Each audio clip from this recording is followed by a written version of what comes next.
Hi, it's Susanna from Piggy Makes Bank, and I am back with another video tip for you. And I think this is probably going to be the shortest and the most important video that I have to share with you in this series.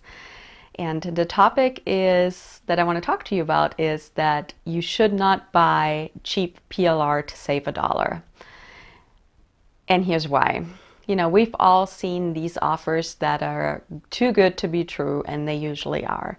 So sometimes you see things where you get 100 ebooks with private label rights for $3.99. And you get what you pay for. It's the same regurgitated ebooks that everybody under the sun has been selling for the last 15 years.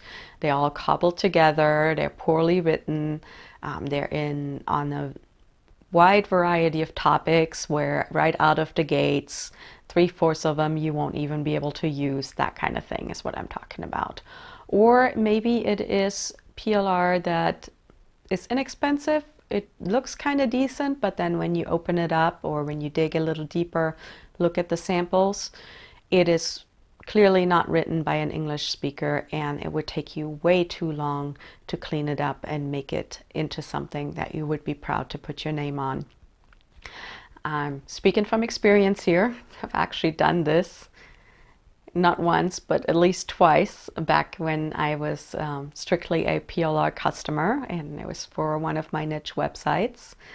And because I am stubborn and I paid good money, not very much, but good money on something, and I sat down and tried to clean it up, tried to turn it into something that I could sell, something I would be happy to share with my customers.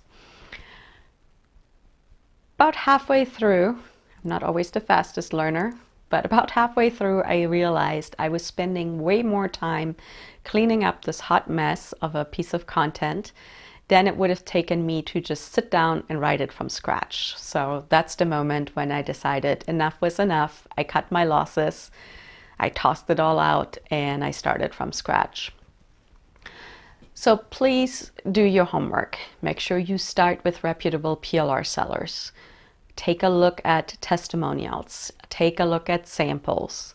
And at the very least, if you find yourself having bought something that is a bit of a mess, become aware of how much time and effort you're spending cleaning it up.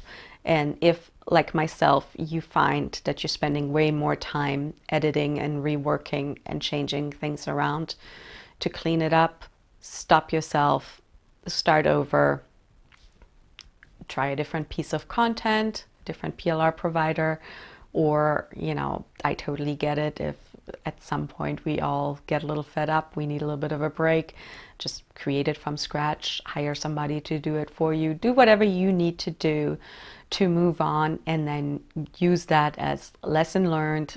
If nothing else, one person, one provider that you definitely don't want to buy content from again. And hopefully you have kind of learned what to look for, what good PLR looks like, and how to find somebody who's a reputable PLR seller. Please take this to heart. Like I said, it's probably the most important piece of advice I share in this series. So please take it to heart. Please give this video a thumbs up, and I would like to invite you to subscribe to our channel. And if you're looking for some high quality PLR content, check us out over at piggymakesbank.com.